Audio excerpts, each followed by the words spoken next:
In time, truth is revealed not through words, but through silence. That's not just a quote, my friends. That's a reality most people run from. They hide behind noise, distractions, the illusion of moving on. But here's the thing, they can fake it all they want. They can laugh louder, post more, even surround themselves with new faces. But silence.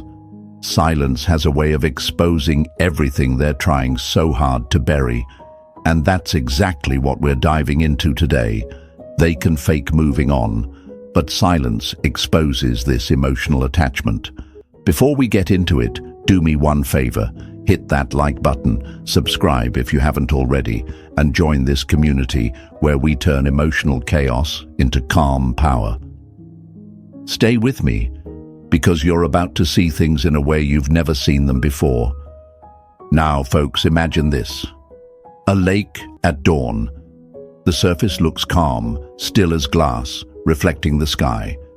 But just beneath, the currents are swirling, restless. That's what it's like when someone claims they've moved on. On the surface, peace. Underneath, turmoil. You won't see the ripples at first because they've learned how to hide it well. They've built a facade, a polished exterior. But the silence you hold, the space you give, it's like tossing a stone into that calm lake. It stirs the hidden waters. It exposes the truth. See, my friends, here's the lie they tell you. If they're not reaching out, they've moved on. But let me break that right here and now. Distance doesn't equal detachment. Silence doesn't mean they're free of emotion. No. Silence is a test, and not everyone passes. They can stay quiet, but inside, they're wrestling with questions they never thought they'd ask.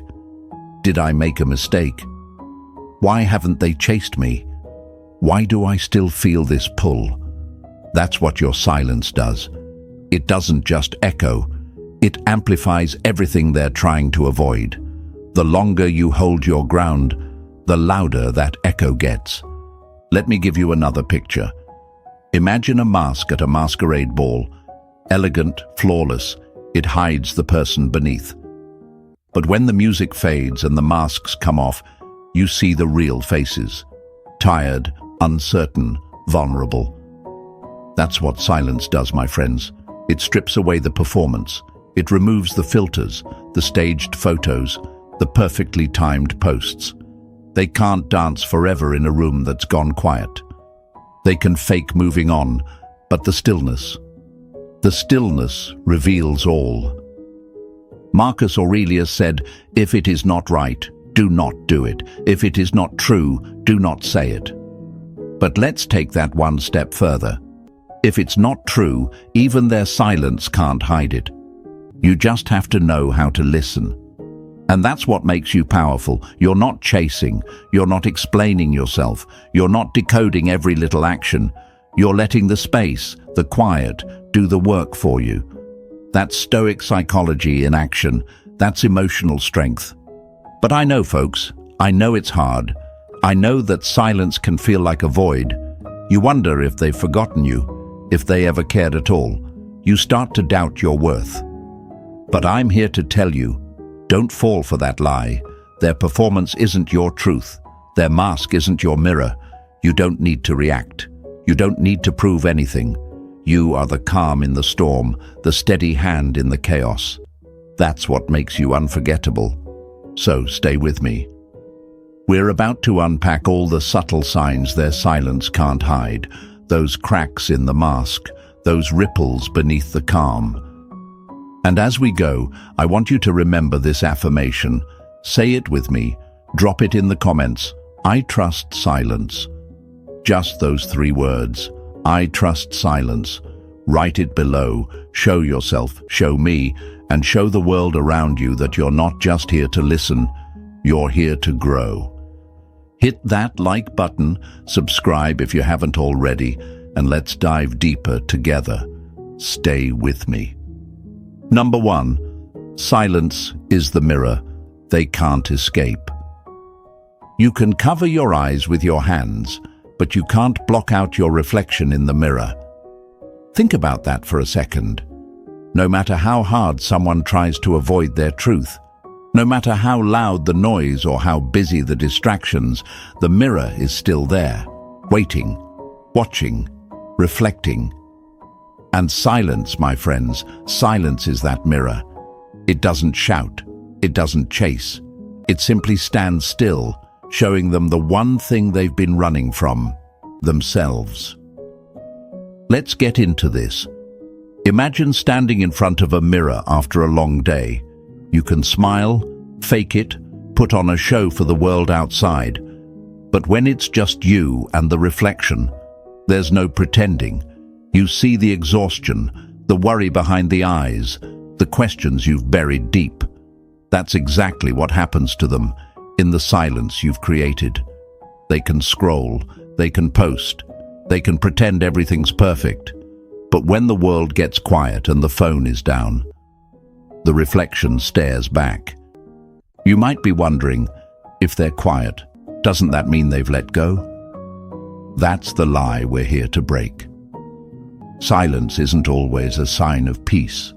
It's often the space where the real battle begins. This is where the emotional attachment surfaces, because in the absence of your words, they only have their own thoughts to sit with. And those thoughts, they aren't always kind. They remind them of what they lost, of what they let go, of what they're not ready to face. Here's where it gets interesting. That mirror. It's not just reflecting the past. It's projecting the future they fear. What if they really don't come back? What if I made the biggest mistake? What if they've moved on without me? And here's the kicker. They may never say these things out loud. They may never admit they're feeling it. But silence has a way of drawing out these hidden questions, making them louder with each passing day. Seneca once said, "No person has the power to have everything they want, but it is in their power not to want what they don't have." But folks, let's be honest, not everyone has mastered that kind of peace, especially when it comes to losing something or someone they weren't ready to let go of. They may try to convince themselves they don't care, but the mirror of silence doesn't lie. I know what you're thinking, but why is it so hard for them to admit it? Here's the truth. They're not just battling their feelings for you. They're battling their pride, their ego, the stories they've told themselves and others. I'm fine. I've moved on. But when they look in that mirror, those words crumble. The facade they've built starts to crack, because deep down, there's that pull, that lingering connection that silence has now magnified. It's difficult, my friends. It's easier for them to distract, to cover up, to deny. Facing the truth means admitting vulnerability. It means acknowledging they still care. And that takes courage most people aren't ready for. But you don't have to chase their reflection. You don't have to explain yours. You are the mirror now. You hold the space where truth reveals itself. And the most powerful part, you're not forcing it. You're simply being. Centered, steady, stoic. Marcus Aurelius reminds us, you have power over your mind, not outside events. Realize this, and you will find strength. That's what you're doing here. You've taken your power back. You've realized that the silence you hold isn't just absence, it's presence. A presence that reflects everything they're trying to avoid. So, the next time you wonder if your silence means you've been forgotten, remember this. Mirrors don't speak, but they show everything. And right now, they're facing that reflection every time the noise fades. They can't escape it. They can't cover it up forever. Now, I want you to ground yourself in this truth. Say it with me. Drop it in the comments. Let's affirm it together. I am the mirror. That's your affirmation today. I am the mirror. Write it below. Show me. Show yourself. Show the world around you that you're not just here waiting. You're reflecting strength, truth, and presence. Stay with me, because next, we're going to talk about why their need to prove they've moved on is the biggest sign they haven't. You don't want to miss that. Number 2, their need to prove they've moved on is the proof they haven't. The louder the boast, the deeper the insecurity. Let that one sink in for a moment, my friends, because when someone truly moves on, they don't have to announce it, they don't have to parade it. Peace doesn't need a stage. But insecurity loves the spotlight. It loves the applause, the external validation, the approval of others. And this right here is where so many people get it twisted. They think that by showing the world how happy they are, how quickly they've moved on, they're proving something. But what they're really proving is that they're still fighting something. Now, imagine this with me. Picture a bird trapped inside a room. It flutters and flaps, crashing against the windows, trying to convince itself, and everyone watching, that it's free. But real freedom would be calm. It wouldn't have to prove it's free. It would just be. This is exactly what happens when they start overcompensating, posting more, laughing louder, showing off a new someone far too soon. That's not healing. That's flapping wings against the glass, hoping no one notices the panic underneath. Now, you might be asking yourself, but what if they really are happy? What if they're just showing their life? And that's a fair question, my friends. But here's where Stoic wisdom comes into play. Happiness doesn't need an audience. It doesn't require performance. When someone is genuinely content, they aren't looking back over their shoulder to see who's watching. They aren't checking if their posts are reaching you. They aren't trying to make sure you see how fine they are. Let's break this lie right here. If they show they've moved on, they must have. No. People show what they want you to believe, not always what's real. And the truth is, the more effort someone puts into proving they're over you, the more likely it is that they're not. They're trying to convince themselves, just as much as they're trying to convince you. Marcus Aurelius once said, "The happiness of your life depends upon the quality of your thoughts, not the quality of your photos, not the number of likes or the new faces that appear in your stories. Your thoughts, your peace." And that's why you've got the upper hand here, folks. You've chosen silence. You've chosen stillness. You don't need to post or prove anything. You know your worth. You know the power of letting time and truth reveal everything. But I get it. It can feel like a punch to the gut when you see them smiling, thriving, seemingly unbothered while you're holding your ground, feeling the silence press in. You wonder, am I the only one still feeling this? But let me remind you, the one who's truly moved on isn't the one shouting from the rooftops. They're the one who no longer needs to speak at all. It's difficult, I know. Watching them parade a new life, pretending like you never mattered. It stirs something inside, doesn't it? That little voice whispering, maybe they really didn't care. But that's the lie. Because if they were really free, they wouldn't be flapping so hard, folks. They wouldn't be reaching for validation. They wouldn't need to prove a thing. So what do you do in this moment? You stay still. You let them flap. You let them perform. You remain the calm in the room. Because, just like that trapped bird, they'll eventually wear themselves out. The noise will fade, the energy will drain, and the only thing left will be the reflection staring back at them, the one they've been trying to drown out with noise. And in that moment, your silence becomes the loudest thing they hear. Seneca once said, "A wise man is content with himself." That's the standard, my friends. Be content with yourself.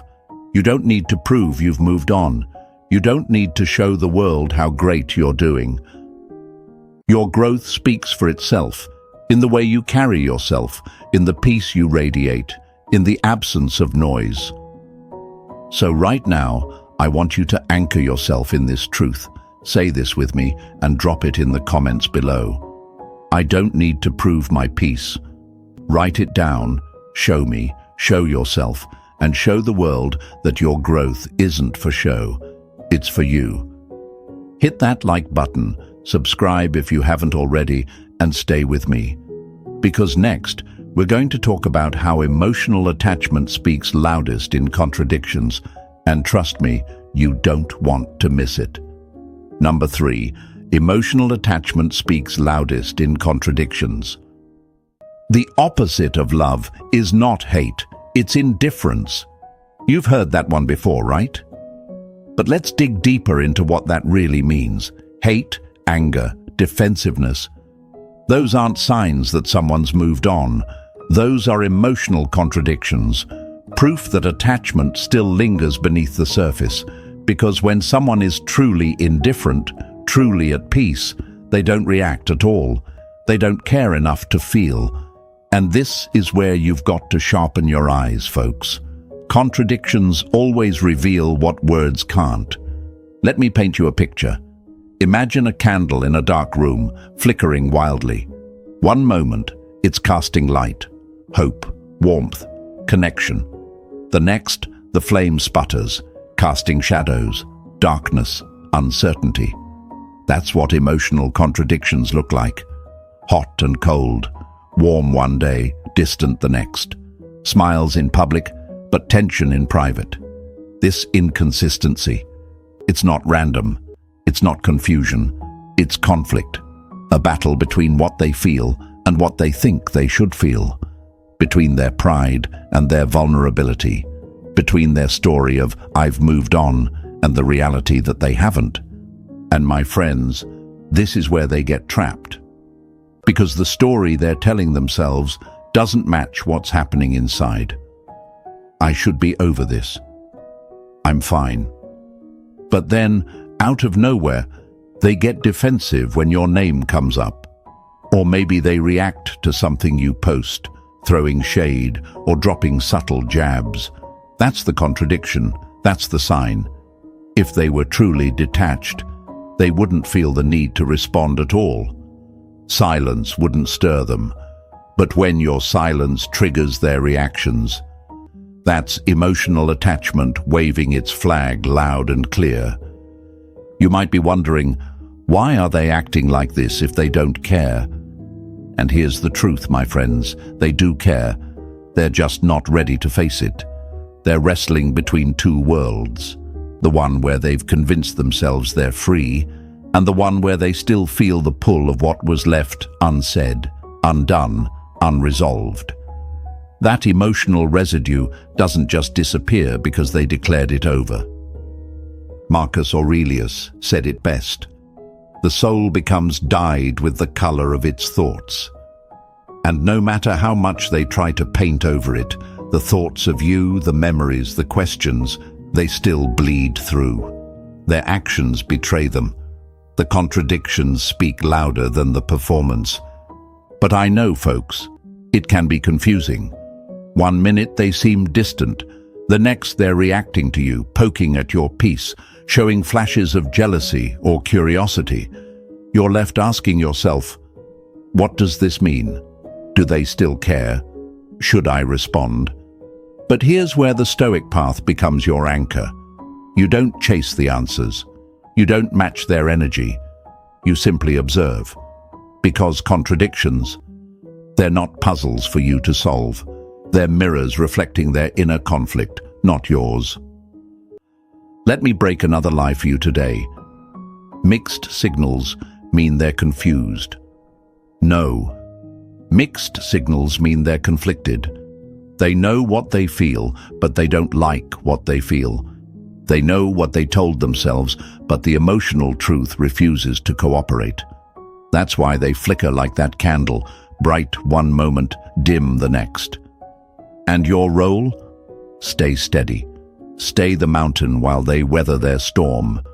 It's hard, I know. You want to call them out, confront the contradictions, demand clarity. But that's not your job. Your job is to remain composed, to let their contradictions reveal themselves without you losing your center.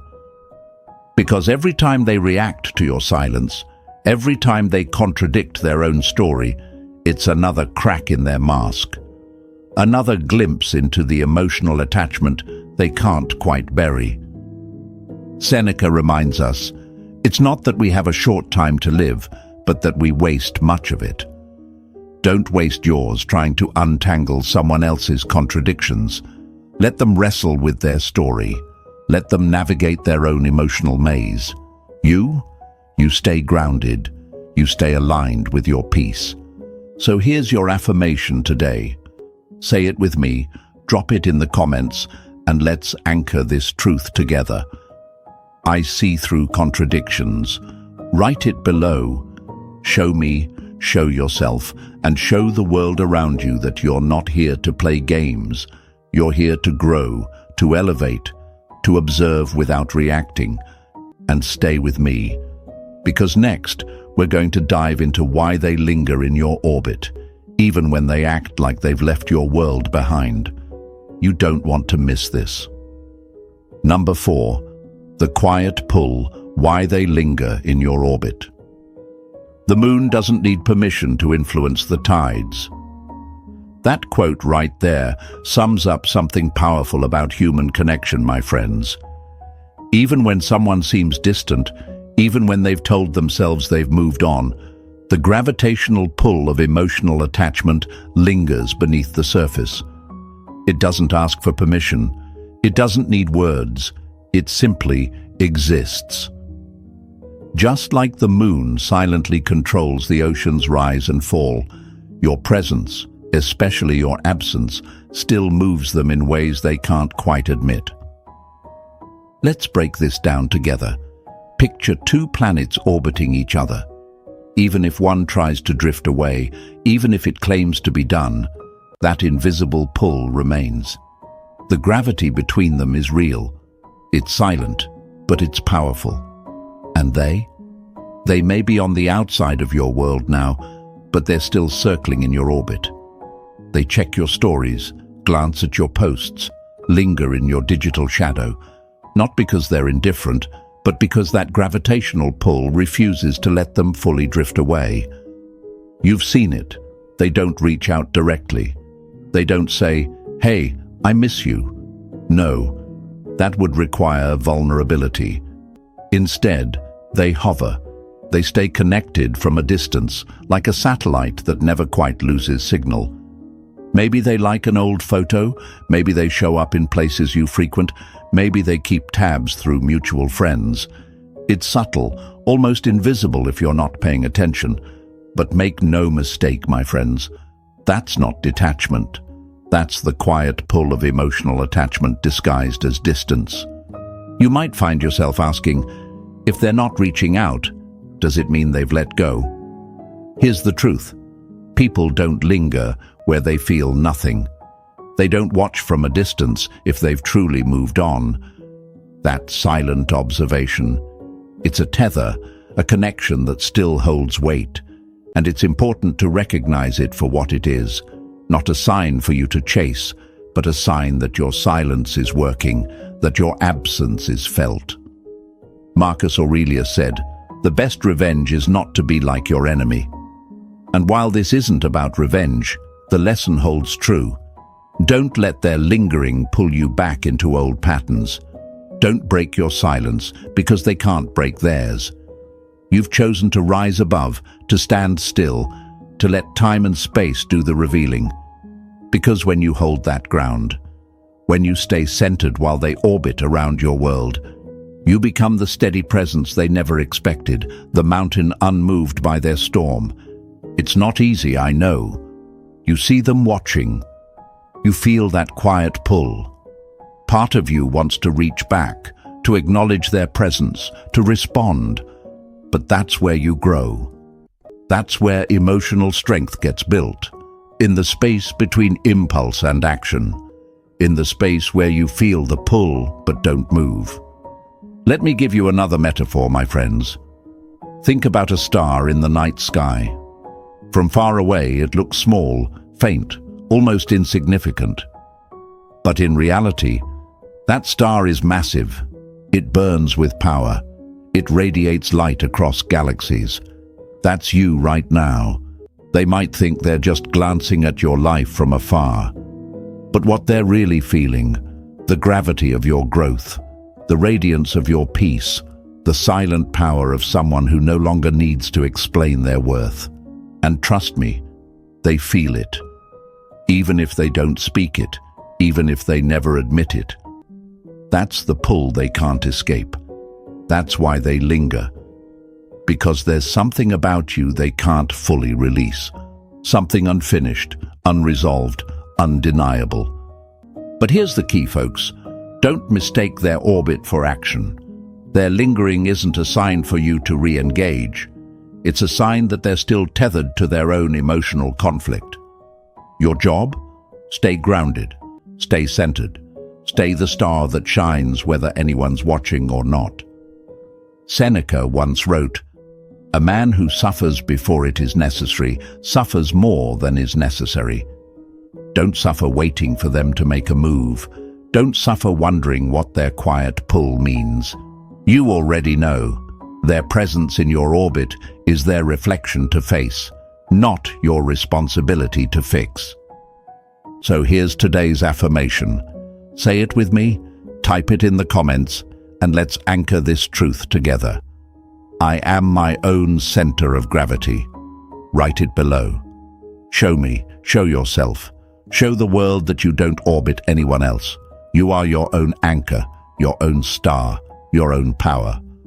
And stay with me, because next we're going to break down how silence triggers their inner dialogue in ways they can't control. And trust me, it's about to get even deeper. Number 5. Silence triggers their inner dialogue. An empty room is never truly empty. It's filled with every thought we've tried to avoid. Sit with that for a second, my friends. That's what silence does. It doesn't just create space. It amplifies the voices within. And when you've walked away, when you've stopped filling the air with words, explanations, or emotional reactions, their inner dialogue has nowhere to hide. Your silence, it's not just absence, it's an echo chamber.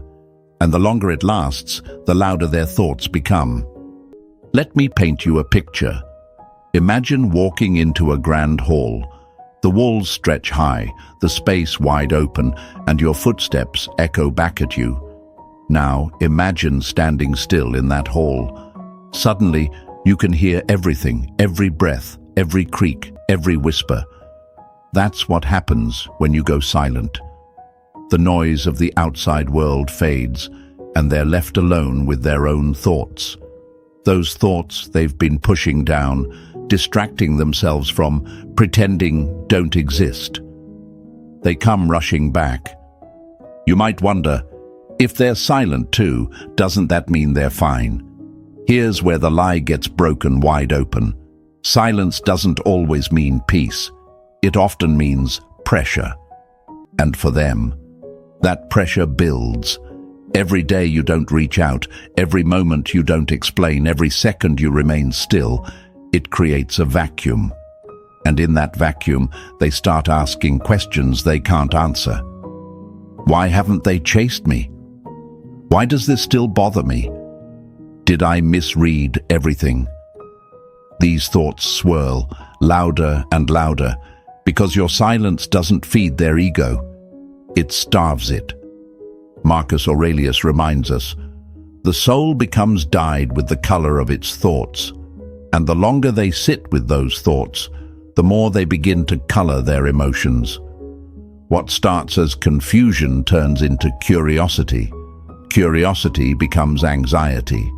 Anxiety transforms into regret. And that regret, that's the real echo bouncing off the walls of the space you've left behind. Let's break another lie here, folks. If they're not saying anything, they're not thinking about you. No. Sometimes the loudest conversations happen in silence, and while they're out there putting on a show, laughing, smiling, pretending, the dialogue in their mind keeps playing. Your silence wrote the script. They just can't turn it off. And here's the beautiful thing. You don't have to lift a finger. You don't have to post. You don't have to explain. You don't have to react. The work is happening without you. Their mind becomes the battleground. Your absence becomes the catalyst. The space you've given them forces them to face what they couldn't when you were still there, still talking, still trying. But I get it, my friends. Holding that silence, it's not easy. You feel the pull. You wonder if they've forgotten. You wonder if the silence is doing anything at all. But trust me, it is. Every day you remain silent is a day they sit with questions they can't answer. And that's where growth happens. Not in the noise, not in the back and forth, but in the stillness where truth echoes. Seneca once wrote, "It is not that we have a short time to live, but that we waste much of it. Don't waste your time breaking your silence just to fill the void. Let them fill it. Let them wrestle with their thoughts. Your job is to stand firm, to trust the process, to know that silence isn't just a space, it's a message, one that says, I don't need to explain myself, one that says, I've moved beyond needing your approval." And as those thoughts get louder in their mind, as they start questioning their decisions, as they start feeling the weight of your absence, you remain still, you remain unmoved, because that's what makes your silence powerful. Not just that it exists, but that you hold it with strength. So here's your affirmation for today, folks. Say it with me. Drop it in the comments. Let's anchor it together. I let silence speak for me. Type it below. Show me, show yourself, show the world that you've mastered the art of stillness, that you understand the power of saying nothing and letting everything be revealed. And stay with me, because next, we're going to uncover what happens when they react to your stillness and expose their storm. And trust me, you're going to want to hear this. Number 6. When they react to your stillness, they reveal their storm. Still waters run deep, but disturbed waters reveal what's been hiding underneath. That's the essence of this, my friends. When you stay still, when you hold your ground in silence, they can't help but react. And in that reaction, they expose everything they've been trying to keep buried, the storm they swore didn't exist. Because here's the truth, stillness isn't passive, it's provocative. It stirs emotions in them that they've spent so long avoiding. And when they react, that's not weakness on your part. That's their unresolved emotion coming to the surface. Picture this. Imagine a serene lake, glass-like, reflecting the sky. Now toss a single stone into it. The ripples spread, the surface disturbs, and what lies beneath, the silt, the debris, rises to the top. That's your stillness. You've tossed a stone simply by stepping away, by refusing to chase. And now, the ripple effect is exposing their inner turmoil. They might lash out. They might poke. They might suddenly drop little comments, passive-aggressive jabs, or unexpected bursts of attention. But here's what I need you to understand. Those aren't signs of detachment. They're signs of a storm they've been hiding. You might be thinking, but why react if they've moved on? Exactly, my friends. They wouldn't. If they were truly indifferent, truly over it, your silence wouldn't shake them. But instead, it stirs them. It triggers something deep. Because while they're busy projecting calm, your stillness becomes the mirror they've been avoiding. And the storm that follows? That's not your doing. That's their reflection. Marcus Aurelius said, "You have power over your mind, not outside events. Realize this, and you will find strength." And here's where you embody that power. When they react to your stillness, you remain unmoved. Because the goal isn't to win the battle of emotions, it's to rise above it. Their reactions are not an invitation for you to step back into the noise. They're a sign that your silence is doing the work. But I get it, folks. It's tempting. You see the reaction, the sudden jab, the comment meant to provoke, and a part of you wants to respond, to prove a point, to defend your peace. But here's the lie we're going to break right now. Reacting gives you control. No. Reacting hands over your power. Responding to their storm is like diving into the turbulent water when you were standing safely on the shore. Stay dry, stay steady, stay still. Let me give you another metaphor. Think of yourself as a lighthouse in the middle of a raging sea. The waves crash, the wind howls, the storm rages on. But the lighthouse? It doesn't move. It doesn't scream back at the storm. It stands firm, shining its light, no matter how dark or wild the night gets. That's you. And their reactions. That's the storm breaking against your stillness, testing your foundation. You have to remember, folks, their storm isn't about you. It's about them. It's about what they're feeling, what they're avoiding, what they haven't faced yet. Your silence simply became the catalyst that brought it all to the surface. And your strength? It lies in not matching their energy. It lies in being the contrast. While they swirl in emotional turbulence, you stand grounded, calm, composed. Seneca once said, "To be everywhere is to be nowhere." Don't scatter your energy trying to manage their storm. Don't spread yourself thin, reacting to every emotional wave they send your way. Instead, be fully present within yourself. Let their reactions roll by like waves crashing against a rock, unmoved, unshaken, and trust me, they feel it. They feel the weight of your calm when their world is spinning. They feel the strength of your silence when they try to pull you back into the noise. And that contrast becomes unforgettable, because while they expected a reaction, what they got was peace. And peace unsettles those who haven't found their own. So, here's today's affirmation, folks. Say it with me. Drop it in the comments. Let's own this truth together. I remain still while storms pass. Write it below. Show me, show yourself, show the world that you've mastered the art of emotional steadiness. That no matter the waves, no matter the noise, you remain the lighthouse. And stay with me, because next we're diving into why they test your silence, because it unsettles them more than they'll ever admit. Trust me, this is where it gets even deeper. Number 7, they test your silence because it unsettles them. When the ground beneath someone is unsteady, they push at others to see who falls first. That's exactly what happens when they test your silence. They aren't reaching out because they've found peace. They're reaching out because your stillness has become too loud for them to ignore. And this is something most people won't tell you. Testing your silence is their way of checking if they still have access to you.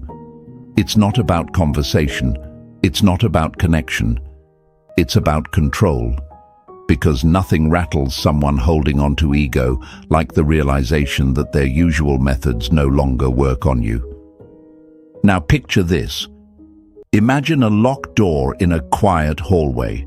They know the door is closed, but that doesn't stop them from tapping on it. Once, twice, softly at first, just to see if it'll swing open.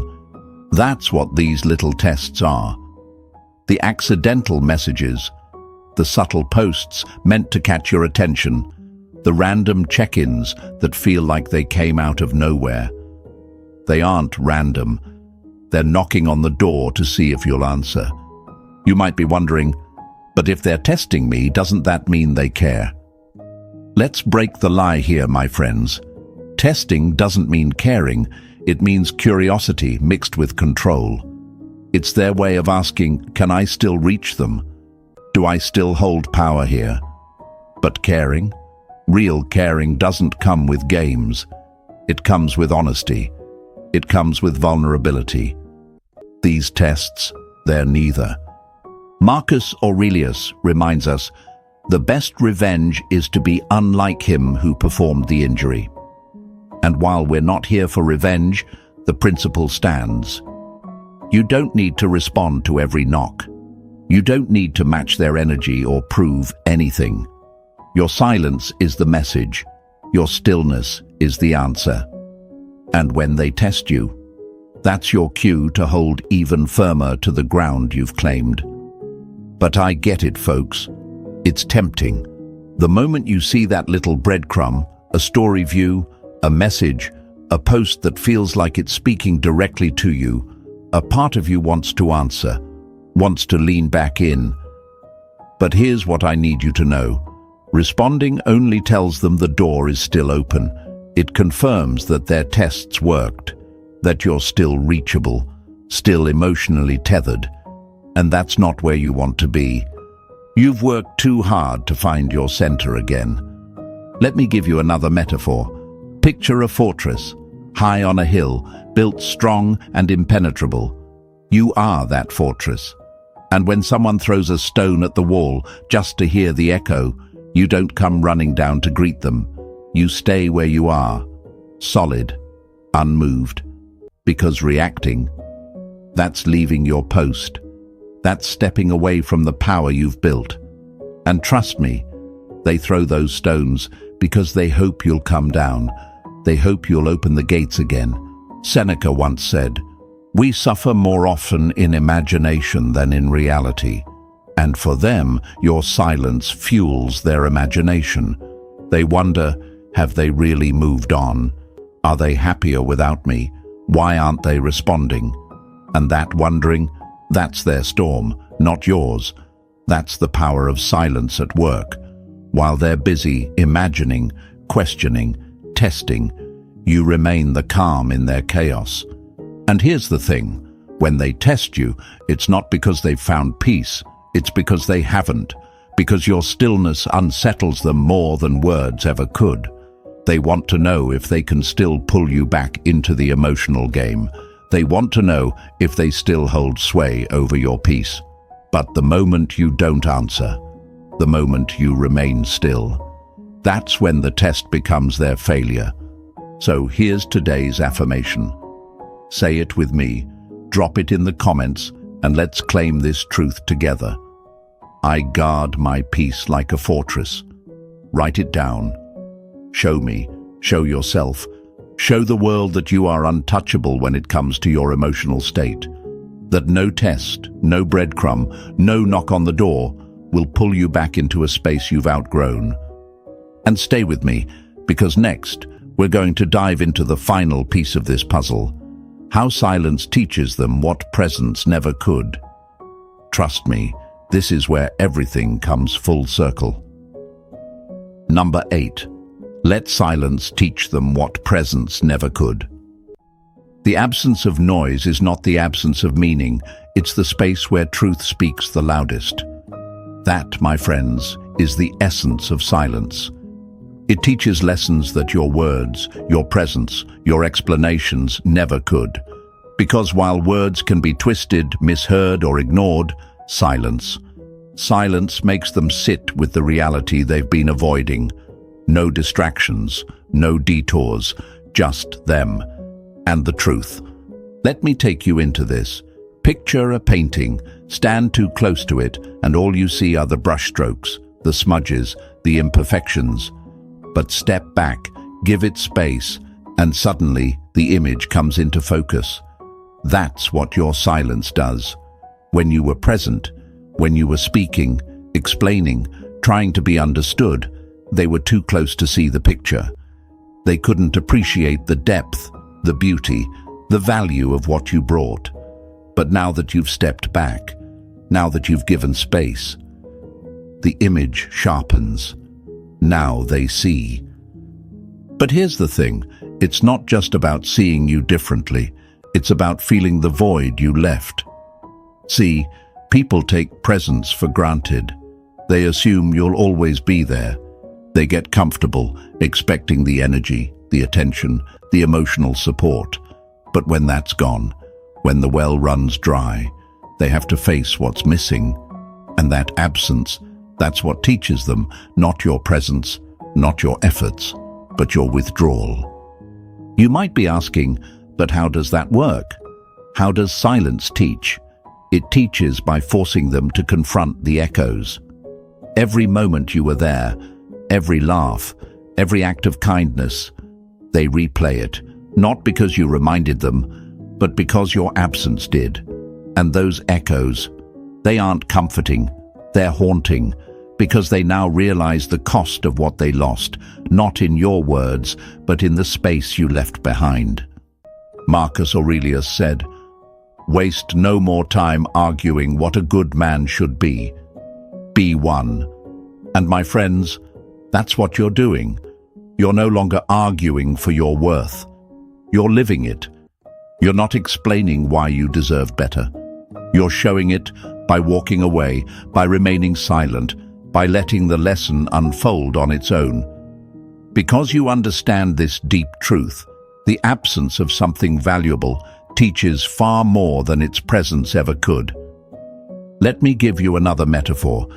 Imagine the sun disappearing from the sky. At first, the world doesn't notice. The warmth lingers. But as time passes, the temperature drops, the shadows stretch, the cold sets in. That's your silence. It doesn't hit all at once, but over time, they feel it. They feel the chill of your absence. They realize what your presence brought, the warmth, the light, the steadiness. And that realization, it only comes when the sun is gone. And I know, folks, I know it's hard to trust this process. You wonder, will they really learn? Will they really feel it? But let me remind you, the Stoic path isn't about controlling the outcome. It's about trusting the journey. You don't need to be there to witness their lesson. You don't need to hear their apologies or get their validation. The power is in knowing that your silence is doing the work, whether you see the results or not. Seneca once said, "He suffers more than necessary who suffers before it is necessary." Don't suffer by waiting for their acknowledgement. Don't suffer by wondering if they've learned. You've already done your part, by stepping back, by holding your peace, by letting the silence carry the weight of the lesson. They'll feel it. Maybe not today, maybe not tomorrow, but in the quiet moments when they least expect it. That's when the realization will hit. So, my friends, as we close this chapter, remember, silence speaks louder than words ever could. Let it work for you. Let it reveal the truth. If this resonated, hit that like button, subscribe for more Stoic wisdom, and share this with someone who needs to hear it. Stay strong, stay centered,